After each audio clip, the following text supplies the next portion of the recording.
Good evening.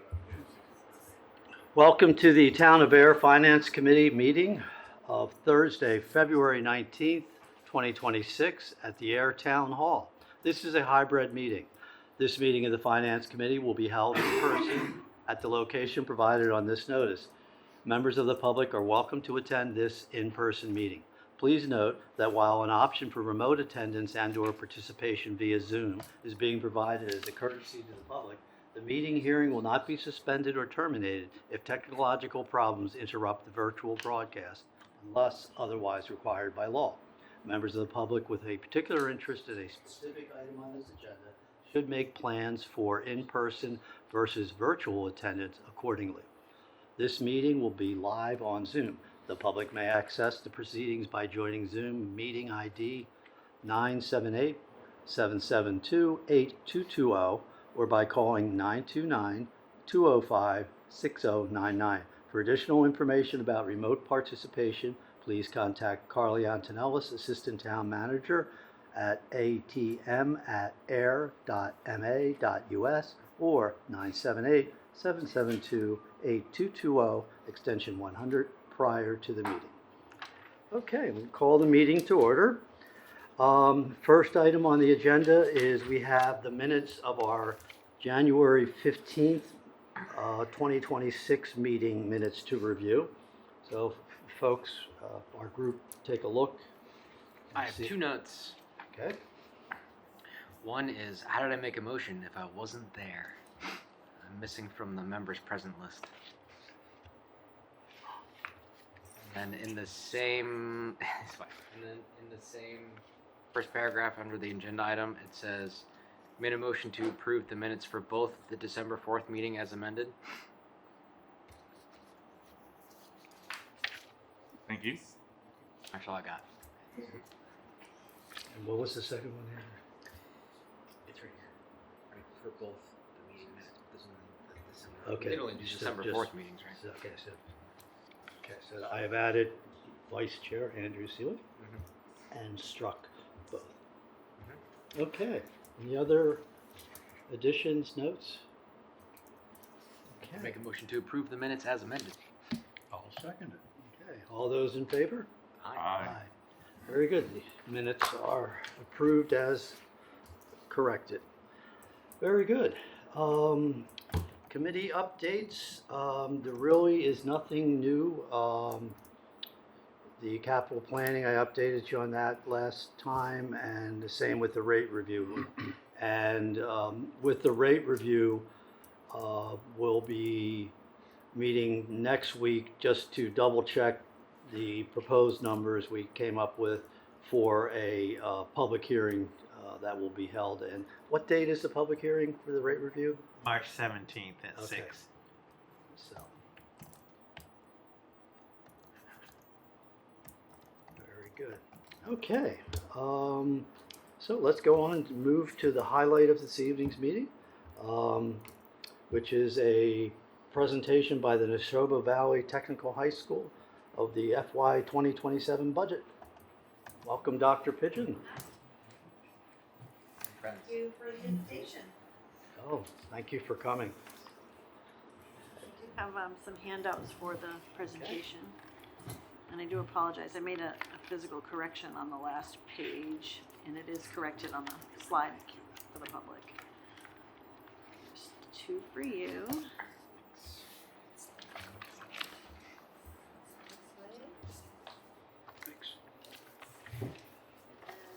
So the first handout is the presentation, the second handout is the just a full page printout of the front pages.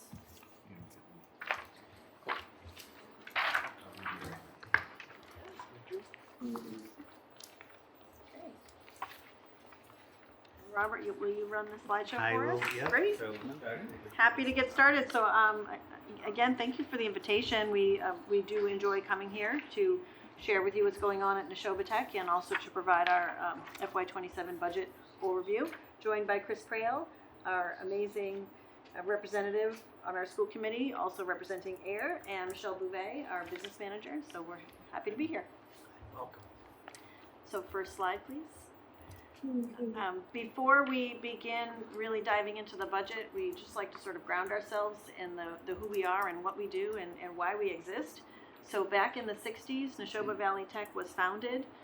We had 4 founding towns that came together and recognized that providing high quality vocational training for students can be expensive. It's a more expensive form of vocational technical education. So there's value and benefit to sharing in that opportunity with other towns. Also provides the opportunity to provide a wide range of programming. In '79, 3 more towns joined us, and in 2012, we were very happy to have Ayer join us as well. So we now have 8 member towns, and we're able to provide a wide range of vocational programming for our students. Next slide. Dr. Pigeon, just a quick question since I'm not a native. As I've been getting to know the area, I drive through Concord and Lexington. I notice there's Minuteman Yes. Technical. Okay, so that's the next technical high school. So within our To the east of vicinity, Greater Lowell Tech is, I think it's located in Tingsboro, but serves Lowell, Tingsboro, a few towns out that way. Dunstable. Minuteman serves a wide range of towns. Assabet out in Marlboro area. So all of our regions were formed around the same time. Okay. And how they got linked up with particular tech programs is a story I can't quite tell. But for the most part, you joined together in the region that you were located in. And all of the towns around us belong to a regional vocational school, with the exception of a couple. There are a few towns that don't and still participate in a non-resident fashion the way Ayer did prior to 2012. Great, thank you. It's good. This is nice to see the history and just get a feel for the scope of what the technical high schools do. So this slide shows you all of the different vocational programming that we offer. So we do run full academics, as we are required to meet the same academic standards that you would see in a traditional high school. But the primary focus is the technical education. Students basically major in their shop, and they spend half their time in one of these technical programs. Continuing to be the most popular is everything construction and transportation related. Our fastest growing program for the past few years has been electrical. Last year we placed 38 freshmen in electrical, which was the biggest class that we had in electrical. This year plumbing is the most popular, so there's a little competition going on there. And the freshmen will actually get placed on Monday when they head back to school. So very exciting day for them. So it continues to be the most popular, along with our service and health cluster, followed by arts and technology. So when we think about the budget timeline, there's a few things that I wanted to point out because everything is somewhat accelerated for Neshoba Tech, and there's a few reasons for that. We actually basically open school and begin the budget process. By early October, we're already asking for teachers to provide their budget requests. So the first round of budgets come in at the end of October. And then October, November, December, that budget is going through multiple rounds of review with the leadership team, and then with the school committee, with the budget subcommittee. Chris is actually a very active participant on our budget subcommittee, so he's seen our budget iterations for many months in many forms. Then we wait for the release of the governor's budget, just like everybody else does, and that's when we have firmed up information regarding our revenue. And then we have to make adjustments as well. The time frame between when the governor's budget is released and when the Neshoba Tech School Committee must vote our budget is very condensed. Sometimes in some years it's a couple of days. And the reason for that is that we have to look at the date of our first town meeting for all of our member towns, and we have a 45-day rule. We count back 45 days from that town meeting, and we must have a school committee approved budget by that time. The town of Westford has a March town meeting, and that is what drives our calendar. So we begin providing to you the draft budget right after the governor's budget comes out. I've been sharing the draft assessments with Robert. And then on February 10th, our school committee did finalize and vote the budget. And we're off to town meeting at March 28th in Westford, and the other towns will follow. So in this time frame, we are now heading to most of our finance committees to provide some deeper insight. Before we get into FY27, I wanted to take a look at FY26 and just explain the big picture about how this assessment works and how we come to the numbers that you will see in your assessment. this is a story that I feel is important to share this year because there is a very significant change in the state calculation for the required contribution, and it's going to need some additional explanation for those that are tuning in. So this is last year, and this is for all 8 of our towns. So we had 764 district students. The required town contribution, all towns, was just over 11 million. And that is a number that we do not calculate. So that is a number that comes out with the governor's budget.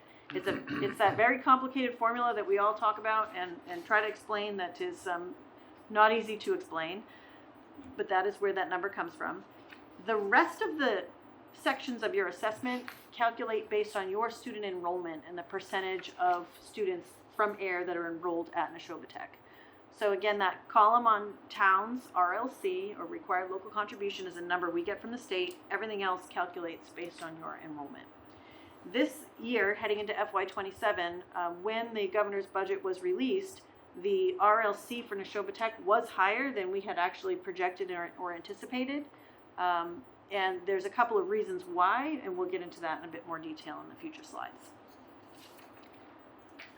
So looking at just the RLC column, that first column in the assessment, looking at FY27 to FY26, we are up significantly in the required local contribution by about $860,000. The first column, town, second column is the change in your enrollment. So you can see for the town of Ayer, you're up 5 students. But then you can also see that your required local contribution is up $234,107. So this is, again, that state's calculation of that piece of your assessment. And if you try to think about it, the 5 students alone doesn't explain why that increase is as high as it is. So I did do a deep dive, and I did talk with Robert, and I can explain a little bit about what's happening here. There are really 2 factors. Why don't you head to the next slide? I'm sorry, I'm going to bounce around a little bit. So the change in the RLC, and then this slide is showing you another change, and that is just looking at Ayer's Ayer's enrollment alone.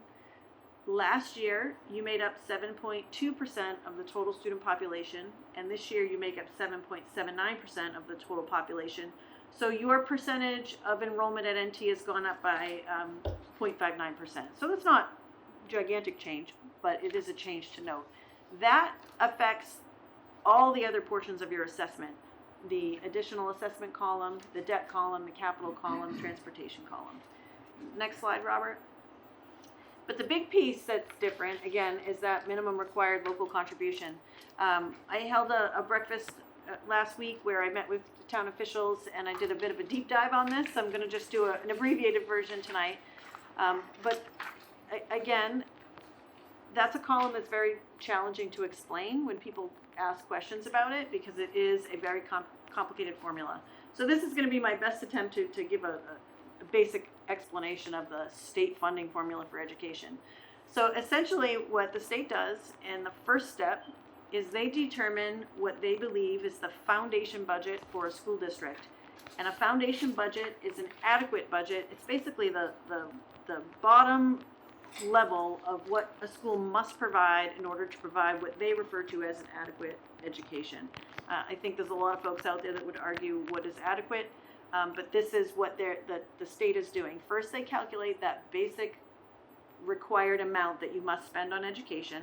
It's a complicated formula. They do look at your enrollment. They look at the demographics of your enrollment, how many ELL students, how many low income, special needs, and they run formulas and come up with this foundation budget need.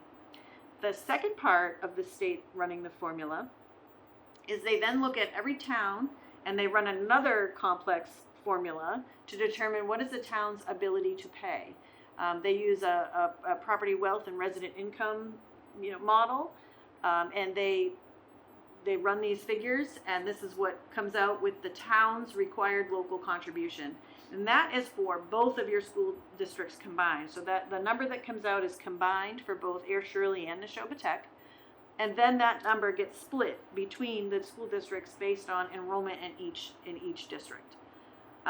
What happened with the town of Ayer this year with your RLC is one of the pieces of that formula. It's called municipal growth factor, increased by over 1%, like a whole percent increase, and that is what has caused some of the biggest change in that RLC calculation.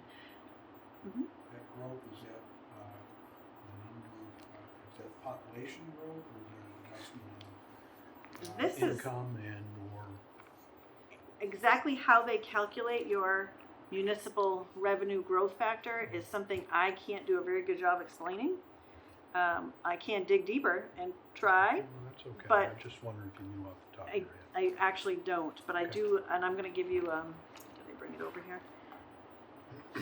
This is the actual formula sheet. Did I bring the staple one? I don't know that I did. Yeah. So I'm going to pass this out. This is just for reference. This is actually the formula that comes right from the state. Robert. And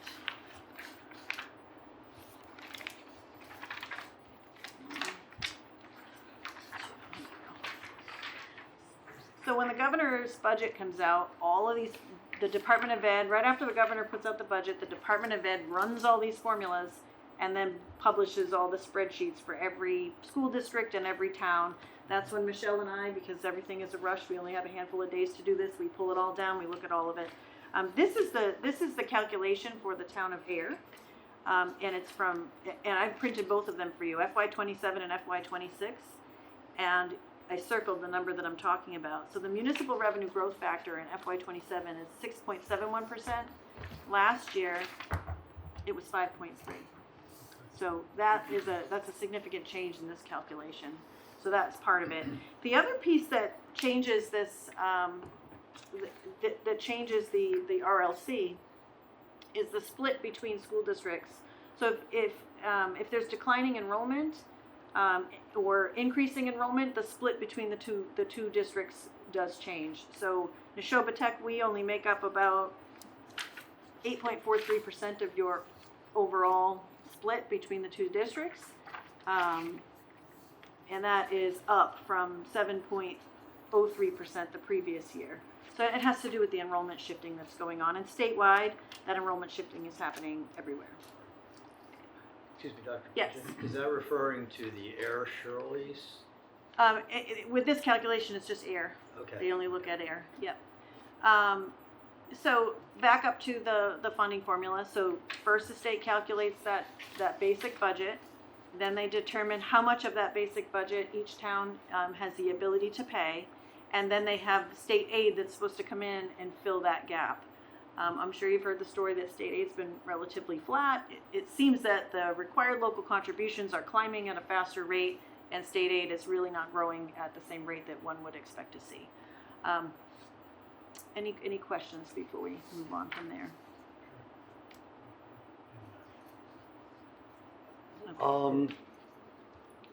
Yes, Dennis, if you have a quick Okay, question. If I might, I guess, could you clarify when your school assesses the community separately, or you assess the local school district and then the local school district splits the costs?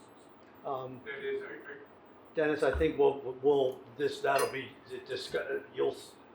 we will put that together as the presentation goes on. Determines how you'll see how the splits are done. Between, you're referring to, yeah, I can go through the presentation and then we can circle back if you like. yeah, that's Sure, fine, it's just, sure. it's a little hard to hear. Okay, Because I can your I can microphone- speak up too. Yeah, your microphone is specific to the remote people. The people in the room don't get the Can't hear. advantage. Okay. You can also swing the chair around. Come on, the more the merrier. Okay. All right, good. Yeah. So let's continue through the presentation, because I think what I hear your question. I think Sure. it should be answered, and we'll wait to the end of the presentation and Sure. circle back for all questions. So you can go to the next slide. So again, the two most significant things that are occurring, and the reason why the minimum local contribution has gone up so significantly in Ayer, Again, it's that change in the municipal revenue growth factor, and it's also the shifting in enrollment that is occurring, which is not uncommon. Again, it's happening across the state. You can go to the next slide, Robert. So now I'm going to get into a little bit more specifically about Neshoba Tech's budget and what the assessment is essentially funding. This slide, I've said before, I think I could take it out and copy and paste it into any school or maybe even any town's budget presentation. We're all facing the same budget drivers and budget pressures. Of course, we all have staff that we're required to have in order to provide the education that we're providing, and there are contractual obligations that go along with that. The good news is that we did have a settled contract, so as we're building FY27, we know exactly what those expenses are for our staff. Healthcare, I'm going back to early fall and conversations with Robert and our other towns. This is something that everybody's been worried about. I know at one point people were thinking the increases could be as high as 20%. It's since dropped back, which is very good. A lot of different things have been occurring. We are carrying 10 to 15% increase. We're hoping it might come in a little bit better than that. 8 to 10%, which is our hope, but we won't have final numbers for a bit. And I think it's interesting when we find ourselves celebrating when we're getting down to the 10% mark. But it is a big shift from where we were in early fall. Transportation costs, again, I think they're the same challenges. There aren't a lot of companies out there, so the bids come in and you usually have one bid. We are very happy with our bus contract provider. We are anticipating a 5% increase in that contract. So that is an increase that we're managing. We've had increases in our vendor contracts, and I'm specifically pointing out HVAC. We had a big increase this year, and that is because of the age of our equipment. It is beyond its useful life at this point, and we're working daily to keep it going. And we'll be talking to you about our replacement plan as well, that you'll see with some requests coming in the next few town meetings. Instructional materials, other fixed costs. Again, it's pretty much any school or municipality at this point is facing the same budget drivers. Next slide. Because of our timeline, a lot of our trimming down of the budget, nuancing the budget, it's all happening between October and December. So we've already gone through this process, and basically, big picture, the first round of budget that came in, we were in the double-digit percentage increases, and we just knew that was not going to work. So we went through round and round and round of edits and making very difficult decisions regarding deferring costs. The big picture things, we've deferred a great deal of capital. Some things that we've deferred 2 years in a row, like the replacement of some of our minibuses. And we're just doing our best to provide a budget presentation or a budget that is within the means of our towns. We made the decision this year to actually pause the OPEB payment. So for the last couple of years, we've been funding OPEB annually, and we're pausing it for FY27. However, I will say that we are hoping to have some savings from health insurance budget from this current year. So we do hope to be able to make that payment at the end of FY26. So we won't really be losing any ground on OPEB, but it will not affect the FY27 assessment. We've also done what everyone else has done, and we've maximized the uses of our grants. We're working on anywhere we can fund staff or equipment through revolving. We're doing that as well, and we made some significant changes in that area. We've also done a deep dive to make sure that we don't have any redundancy in software packages. We're actually phasing out several software packages this year, all in an attempt to decrease our spending overall. Essentially, we were able to bring our budget request from early October to now down about 1.5 million. So looking a little deeper at capital, you've heard me talking about our capital plan for a couple of years. It hasn't been really exciting because it's been all fire suppression. We have to replace our entire fire suppression system, but rather than come forward and try to do it all in 1 year, we've been doing it in phases. So I think we're on phase 4. At this point, we need to finish. So this year, we are finishing the whole center of the building, and next year with this request is to finish the whole rear part of the building. There's there's two large sections that will need to be done. So that's essentially our full capital request, is to finish that fire suppression project. It's, again, beyond its useful life and needing to be replaced.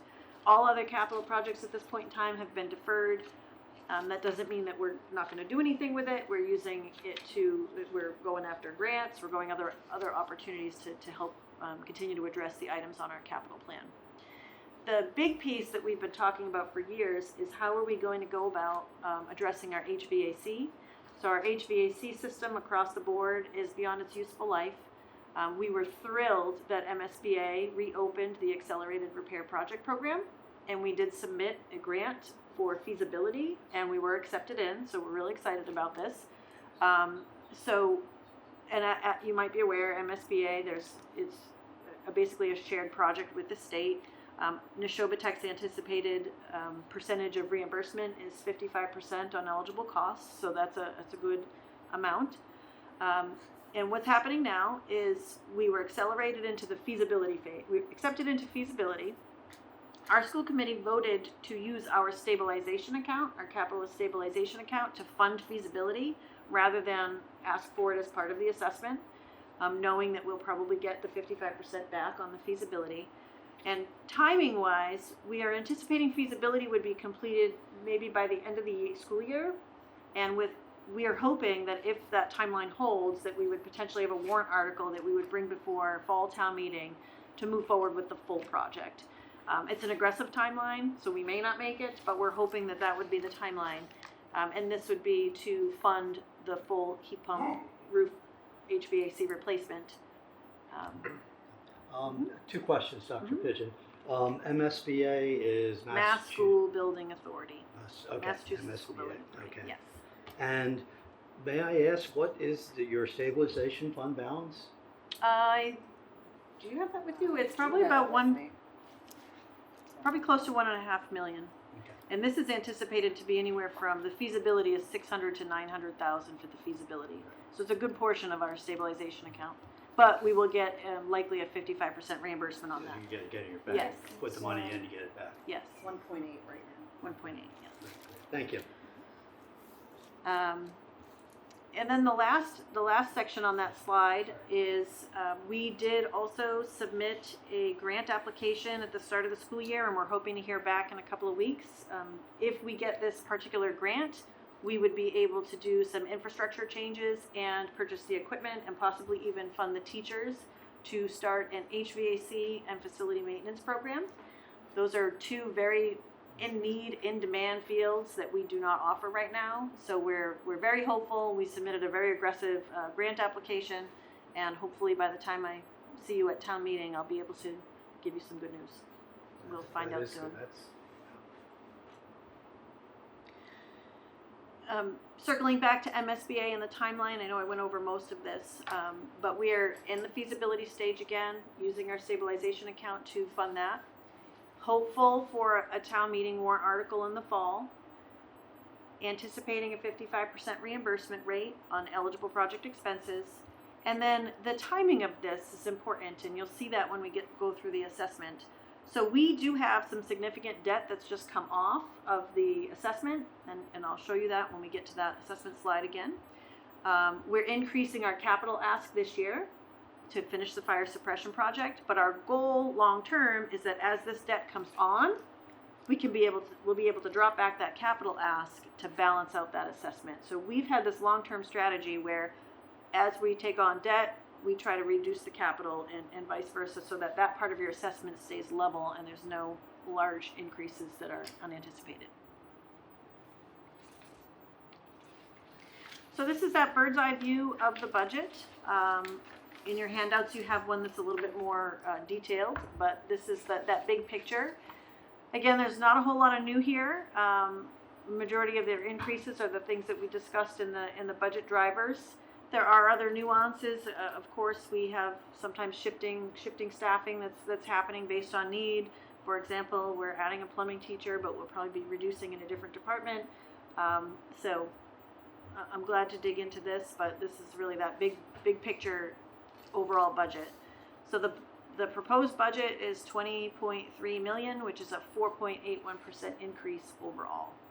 And again, we did have to cut about 1.5 million to bring it down to this level. If I could just ask, as far as, would you say, again, this is a very general question, I don't expect exact answers, but the actual number of instructors and employees, has that increased, decreased? Our Dramatically. teaching FTE has basically remained flat. Yeah. So We- most of these increases are Contractual, right? So the administrative increase, I'll point that one out as an example. That looks more inflated than it needs to, but that is actually because in our administrative team, I did a reorganization and a coordinator level position was eliminated and I added an HR position, which was desperately needed. Well, the HR position is classified under the 1000s and the previous position was classified under the 2000s, so that shift shows. Under instructional services, the majority of those changes are your contractual increases, your step and lane changes. Under the pupil services, which is your 3000s, there's two things going on there, primarily transportation cost increases, and then also there is an FTE change in that for, we were contracting out for EMT services for athletics, and we were probably the only school district around that didn't have an athletic trainer. It's a safety issue for us, so that's been added into there. Operations and maintenance is actually, it's really level funded for the most part. The only reason we've been able to do that is because of all of the grants that we have received, a lot of the infrastructure upgrades that we've been able to do. Benefits is, I think everybody understands the changes in benefits. Capital and debt, taking a look at that. So we are asking for a big increase in capital, but we've basically level funded it with the decrease in debt. And that has been our plan. We've been working towards this plan, knowing this was coming.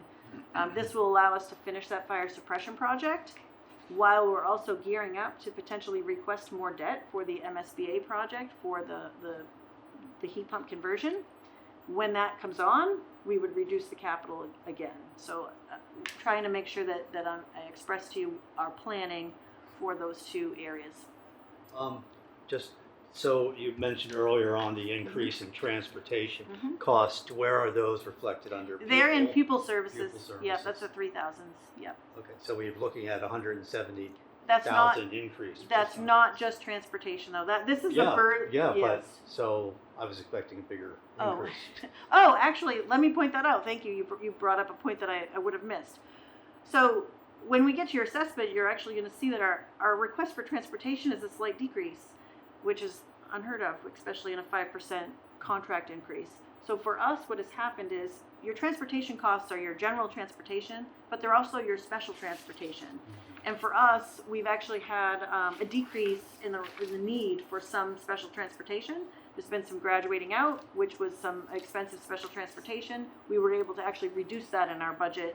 So our transportation budget overall looks fairly level, but the contract itself for day-to-day transportation is going up by 5%. Okay, thank you. Mr. Chair, Oh, sorry. question regarding the grant money for the HVAC Yes. improvement, capitalization improvement. Does the school qualify for any kind of grant money from utility companies for improvements on energy? I would imagine efficiency? as we go through that feasibility process and as we get into that project, it's highly likely there are other items that we can apply for to get credits back for that energy savings. And we will, through that whole process, actively look for all of those other opportunities. Okay, thank you. Absolutely. Thank you. So this is the big picture view of our revenue plan. So Neshoba funds that $20 million budget through town assessments and through non-assessment revenue. So through the town assessments, that makes up 69% of our total revenue. And we'll go over each category in more detail with the assessment. And then on the right-hand side, 31% of our budget is funded through other means. And that is our direct Chapter 70 school aid, and we're expecting just over $5 million from the state in direct school aid. Transportation reimbursement, about $775,000.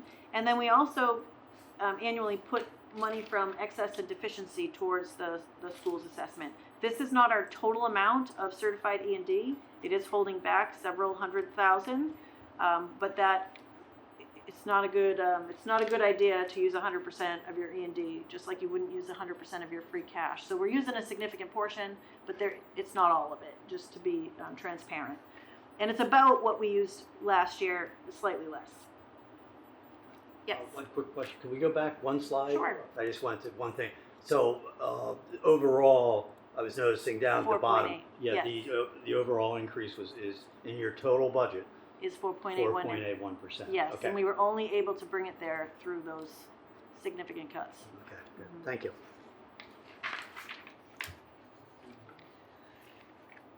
So this is looking at last year's assessment and this year's assessment. Again, this is all towns. This is not just Ayer. So all towns, we are up 6 students. And again, the biggest change in the assessment is through that required local contribution. And that is that state formula that is not, I can't stress enough, that's not a calculation that we make. This is that state calculation. The school committee has voted to not make any changes to additional assessment, so we've level funded additional assessment. Transportation, this speaks to that previous question, is down $2,380, and that savings is actually as a result of some special transportation needs that no longer exist, because that piece of that contract is actually a 5% increase overall. And then you see how we've increased our request for capital, pretty much coincided with our decrease in debt. Now that decrease in debt is significant. Back in 2003, 2005, we did a major building renovation project that we've been paying for ever since. That was this FY26 was the final payment on that project. We made it. So now there's only one piece of debt still on Neshoba's books, and that's for the more recent roof project that we put forward. I think in 2019, we brought it to town meeting. And this is our strategic plan with this. So we, again, increased capital with the decreasing debt. And in the next year or two, hoping for approval on the debt for the roof HVAC project. And we would continue to work to level fund that portion of the overall assessment. I just wanted Yes. to, just sort of, you can see I've got a trend going here. So I just did some quick math. The 867,803 increase is, I've come up with 6.6% increase. Yes, and if you were to do that same calculation on your town's required local contribution, I believe it's going to be up 7.7%. Okay, okay. So again, that's where I'm just trying. So your overall budget went up 4.81%. Yes, But the because assessment went up more. Okay.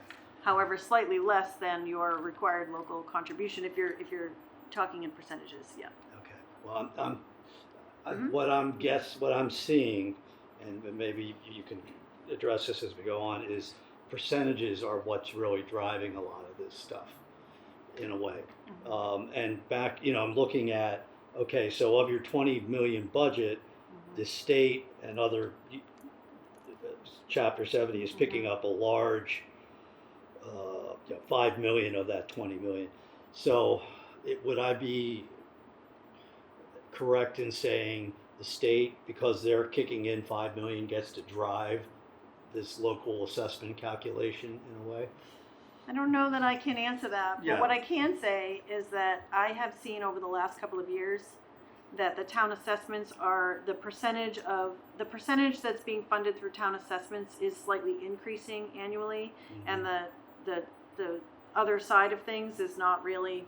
It's shifting. I am seeing that by a percentage or two each year. So, but the RLC But the is formula is what's driving it. and that's Yes, is a It's formula calculated- from the state. correct. Okay, okay. So that's okay. Great. Thank you. So let's go one more slide. Yeah. Now we can. Oh, I'm sorry. You're there. Yep, so this is every town and your FY27 calculation, but if we go one more slide, I think I've done a year over year for just Ayer. So then, going back to where we were at the beginning of this presentation, so you have had a change in your number of students at Neshoba Tech. You're up by 5 students, which is, pretty typical. You're up a few, you're down a few. That's a very typical trend. Your percentage of overall student population is up by 0.59%. Those numbers are important because they are what drive every column with the exception of the town's minimum contribution. So the calculation for your portion of additional assessment, transportation, capital, and debt is driven by that percentage of enrollment at NT. And then the town's minimum contribution, again, is not the formula that we generate. That is the state's formula. That's a number that's just not movable. And I just wanted to point out that you can see the majority of the change in your assessment is all driven by that state formula. What's additional assessment? Above, anything above that required amount that you are told by the state that you must spend. And what I will say about Neshoba Tech is your percentage of additional assessment is very low in comparison to the majority of school districts across the state. I don't know if you can actually answer this. So we've got a few more students going. Mhm. First of all, congratulations. Thank you for all your hard work on the budget and all to everybody. We've got a few more students going, which more than just a few students, the percentage of the Ayer's percentage of students from Ayer is up slightly. And there was that 1% increase you mentioned there. Those two numbers though, like 0.6 and 1%, are a lot less than 28% increase in assessment. Do you have any idea, can you address at all how we got to a 20, like in very rough math? It's all tied back to that formula from the state. Right, but I don't understand how like a 1%, you referenced a 1% increase in something. Then the municipal revenue factor. Yeah, how does 1% increase in municipal revenue lead to a 28%? So Again, I don't know that I this. don't know that I'm going to be the best one to be able to explain the state formula, but the way that I see what might be happening is two things: that that municipal revenue growth factor has increased, which means that the state feels that the town's ability to pay has increased. So rather than provide more state aid to fill the gap, they're increasing the town's requirement to fund that foundation budget. So that's one piece of it. And then there are all those other little factors as well. So you have the foundation budget number that is for all of your schools, and then it's split in half, or not in half, it's split by percentage. So there's this percentage that goes to NT based on student population, there's this percentage that goes to Ayer Shirley based on student population percentage. It's all these factors that are playing in. So I can't explain exactly how or why. I think we need to probably call in a consultant from the state to help us understand that formula in more detail. But essentially that is the big change this year. Is this formula published somewhere? Yes, and this can be pulled down on the web. This is not that. What's that? I want the formula. Oh, Right? the formula. The actual formula. He's an engineer. I love it. And when you can figure it out, let me know. We're gonna hire you for I'll help. And good luck with Yes. Bessie. Go look at the income per capita changes Mr. Chair. in the state. Mr. Chair. Yes. Just to add on to what Dr. Pigeon mentioned, is this change that in the state formula, in that Ayer exceeding that 1% on the municipal growth factor, was relatively new information for all of us. It is a significant change, as our local projections had us, lower than that. But that change, and if Dr. Pigeon can't explain it, I can't. What I'm getting at is the formula, without getting all the weeds. That I know it's like the 1%, but it activates. So, just as a comparison, what was it say last fiscal year? So that is the handout that you have that's stapled together. If you look at the two sheets, there's 2 pages stapled together, and you can see, I circled it, you can see that percentage change for the municipal. But I mean, I have a like the quick 1%, answer. the 1% local, whatever. Like, what was it last fiscal year? That's not on here, is it? No, that's what I was just. Oh, you mean the percentage increase from Yeah, the FY25 to FY26? Not I think in it means the the municipal. assessment, but in, yeah, that fuzzy. The growth factor. Yeah. Yeah, I only have 2 years here of data. Yeah, so FY, as provided in this, so FY '26, it was 5.3% Yeah. for the town of Air. And FY '27, it's 6.7. yeah, but you said the town was surprised at the 1%. We anticipated something lower. What was it last year? The prior year? Like, do you know You mean FY what that '25? number was? That wasn't 1%. I see what you're saying. I'd have to check. Yeah. Is it Is it normally like 0.3, 0.9? It's unusual for it to go up as much as it. Across our 8 towns, only 2 of our 8 towns had an increase of over 1%. Air And Pepperell, yeah. But, you know, in the interest of time, I- Yeah, yeah, we'll do yeah. some follow-up on that, because Mhm. it's an important It's- question. And it's complicated. Should we just start calling you Will Hunting? This actually looks So- terribly complicated. Yes. Good. I'm sorry, you finished, I'm sorry, I just jumped in. I'll take it as an action. So essentially what make sure I think we're on the same page. I was looking at, so in other words, what was this, if we had FY '25 up here, what would have been the percentage increase? Is that, No. oh, okay. The, I'd be curious on that. The fuzzy math that none of us can understand. Oh, as or far know, as that the state just calculation, says, hey, yeah. it's this. Yeah, like what was that number, that 1% Mhm. that somehow the state decided came, like what was it the year before? I'm just wondering. Like, Oh, well, actually, yeah. I mean, I actually did some, somewhere here, not because you didn't include it, I understand you. I don't think you've missed anything. I googled it, and it says you first start by taking your old number times 1 plus the municipal growth factor. Right. Yeah, but So how- that'll give you 6.7% off the bat, and then there's 4 more steps after that where they tweak it. So I will take it. Don't you worry. I'll report back. All right. I was already doing it for the Air Shirley. He has his homework. so I guess that sort of gets, I had been flipping ahead, Mhm. and that's why I was sort of pointing out Mhm. pointing out the percentages.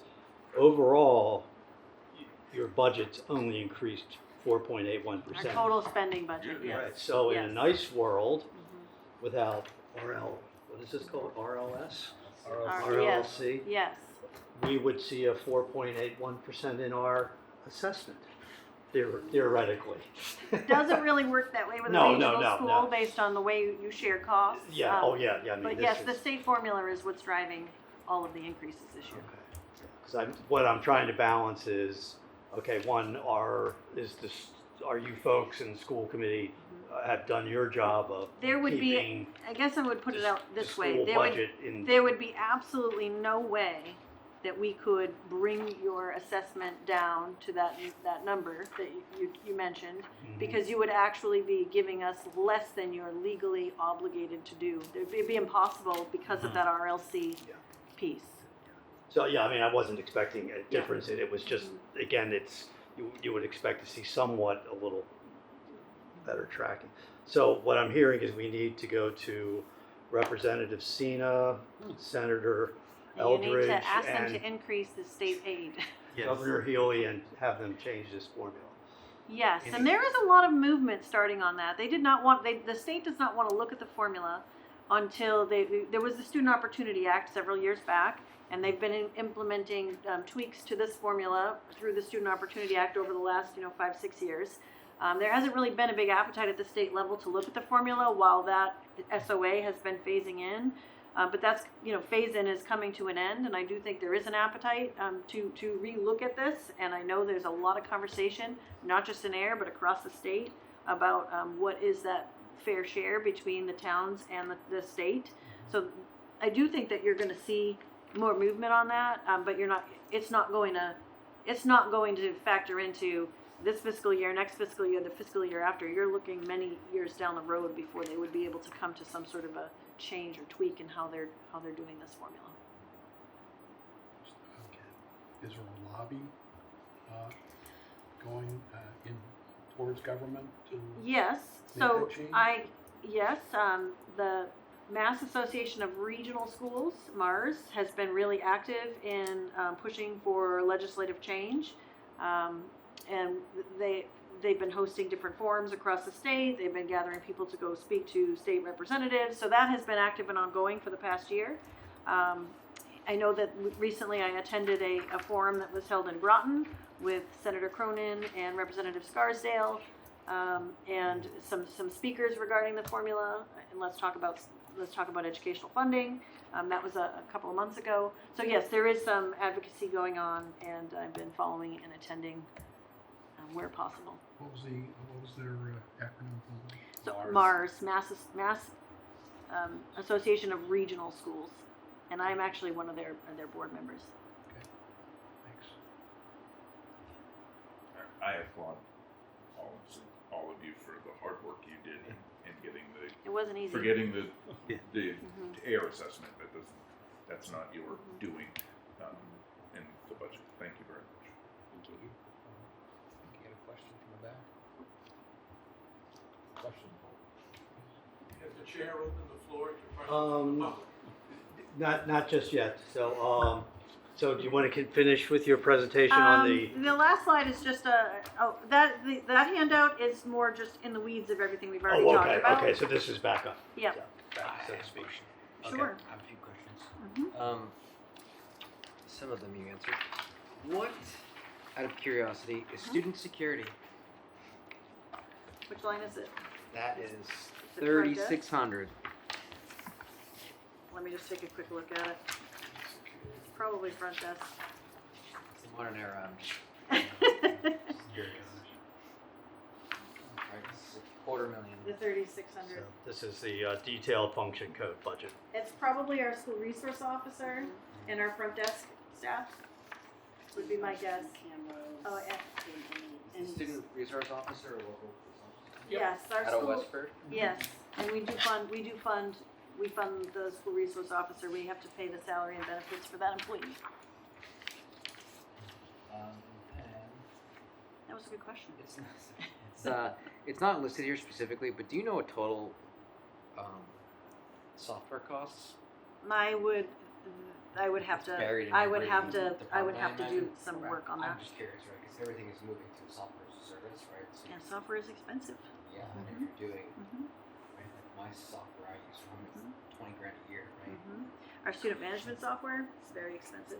Yeah, I just didn't know if you could. I'd have to do a little bit of number crunching for you because it is spread over numerous lines. Okay, and then so the that came off was the renovation. Yep. The debt. What's the biggest driver of capital? Is that fixing? So the 750,000 is the final phase of finishing the fire suppression project. Okay, and that's just the fire suppression. Yeah. Just the sprinklers. Yeah. Okay, and then that's the last person. And then looking further out, like 3 or 5 years, like what do you think is the biggest like cost driver going to be over like the next couple of years? I think it's more of the same. I don't see anything going down. Although I will say that in terms of supplies and materials, it does seem to be starting to come back down again for a period of time. Especially our vocational materials were really expensive. That does seem to have leveled off. But I don't see transportation costs leveling out. I continue to see the increases, 5 to 9% increases. I continue to see significant increases in health insurance. We'll We have all to be start- back into negotiations we have to next start year. bargaining in the fall. Yeah, we'll be bargaining in the fall. So I think it's more of the same, to be quite frank. I think it's more of the same in a time when revenue is challenging. Okay, last question. Transportation, is that just divvied up proportionally? Yes, Okay. it was based on your student enrollment. Well, I was just looking at the map, being like, your Townsend's real far away from where I know. Ayer's a lot Bishop further is. than Littleton, Chelmsford, and Westford. I'm as not well. complaining, I'm just asking, right? I see where you're going. Prorated mileage or Yeah. something, you know? It's, That's that bus Where ride you're to Townsend and Pepper was long. yeah, I don't know, I'm good. Any other questions for Doctor from our group? Okay. Well, I'd like to go ahead and open up for public input. I know Dennis, you want to start off? I just have a couple, and thank you very, these these slides are terrific. They're as clear as any I've seen, so I thank you for all the work you put into that. Rob, can you go back to the pie chart? that Sure. has Benefits. Mhm. This There one? you go, yeah. Okay. So, I know, are health insurance costs part of your benefits Yes. line? Yes. So how were you able to manage to limit the increase to, I'm guessing now, something on the order of 5 or 6% on your benefits line, when health insurance costs have been such an overwhelming concern, and we've seen much larger numbers Oh, elsewhere? I can answer that. It's OPEB. It's because we removed the $100,000 for the OPEB. When you're looking at the bird's eye view of the budget, benefits includes, it's all of the 5,000s. So it's employer retirement contributions, insurance for active employees, insurance for retired employees, other post-employment benefits. So we removed the $100,000 payment that we typically would have made under benefits, and that's how we did it. And as I understand, you feel reasonably comfortable you're gonna be able to restore that? At the end of this year, yes, through some savings that we had with the health insurance budget. Yes. On the stabilization fund number, is yours, is the remaining balance in the stabilization fund something that seems adequate for an annual budget of your size? So- Or are you kind of a little bit queasy that your stabilization budget? I'm might not- queasy now that we've authorized to spend between 600 to 900,000 from it, but I don't have the actual total cost yet of the feasibility study, hoping it's on the lower end, and then hoping we get that 55% reimbursement, so it won't be as significant of a hit to stabilization. Our school committee voted to try to keep a capital stabilization that was between 8 to 10% of our total budget. When we hit that roundabout number, we stopped funding it, and we have not funded our capital stabilization account in probably at least 6 or 7 years. It's been just sitting and waiting just in case there was a catastrophic capital need, and to be prepared for this next big project so that we would have the funds to be able to get that project off the ground. And finally, there may be a simple answer to this. When you are, so obviously Ayer and Shirley are in a regional school district. Mhm. For your purposes, do you engage with the school district, or are you strictly engaged with Ayer and Shirley separately? Town, specific Town to by the town. town So- by town. We are a regional school district. Ayer Shirley is a regional school district.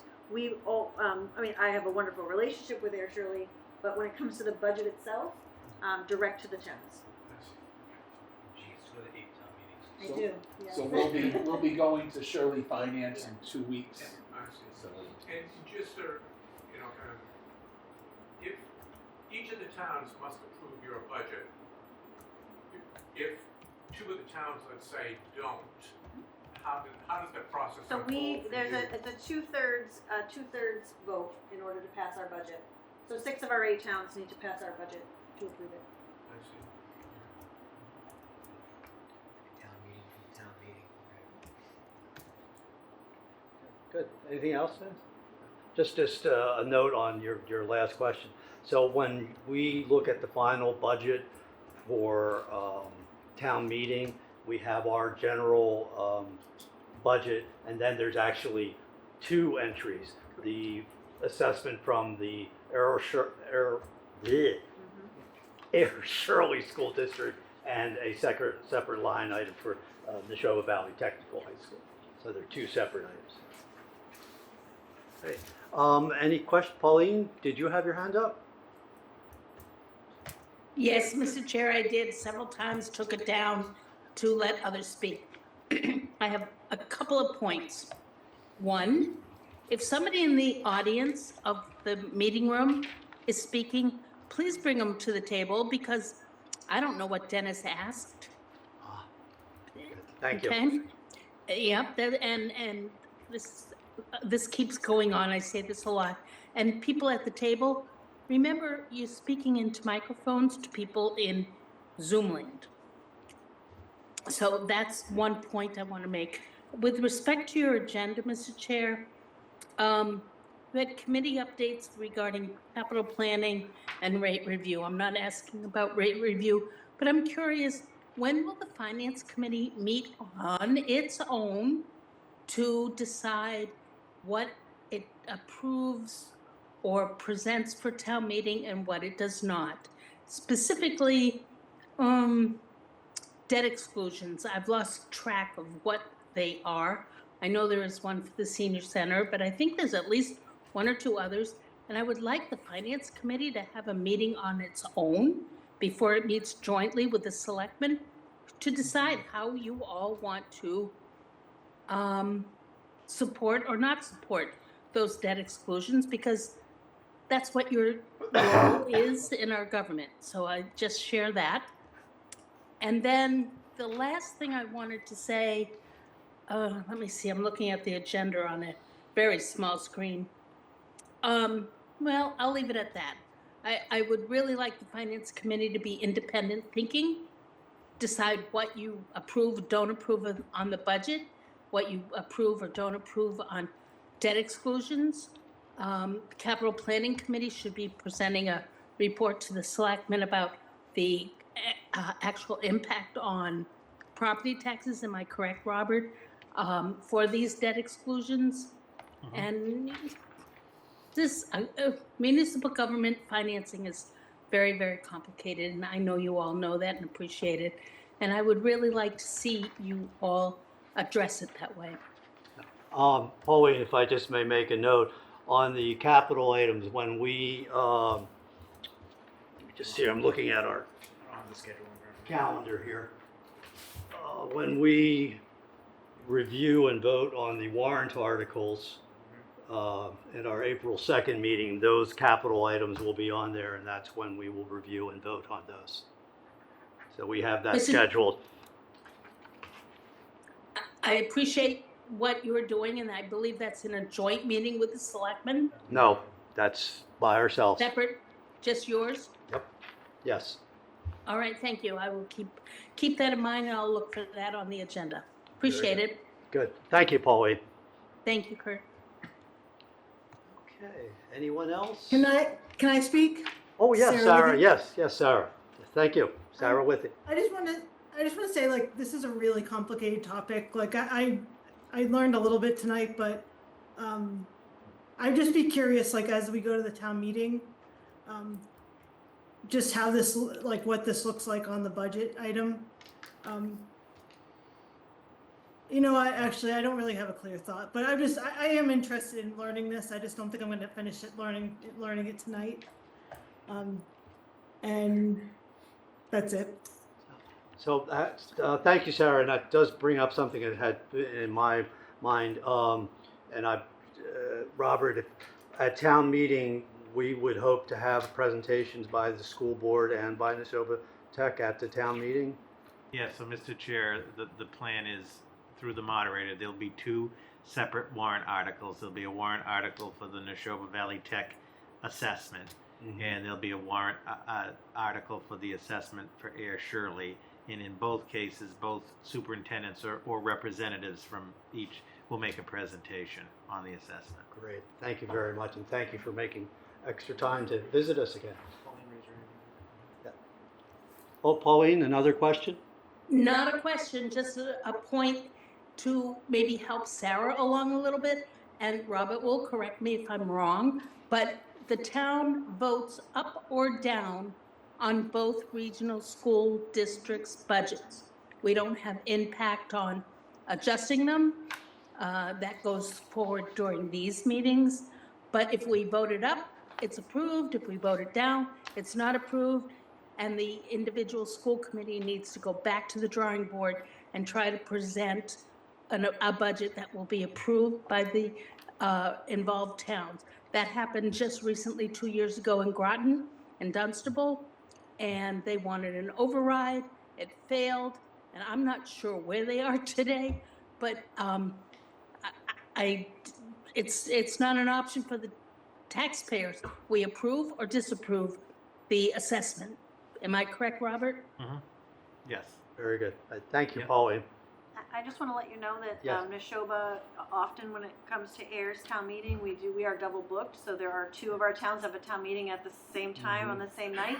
I am intending to be at Ayer's this year, and we'll probably have a representative go to Chelmsford to present. And I try to switch back and forth annually. Sometimes I can make both, but it really depends on what's happening at town meeting. Great. Well, we appreciate the effort, especially this year. If you would make One that. last question. Yes. These slides are pretty slick. Who did your graphics? You did? Very nice. Very Thank you. versatile superintendent. Yes. She's worth her weight in gold. Many Might have had a little talents. help with Gemini. That's right. All right.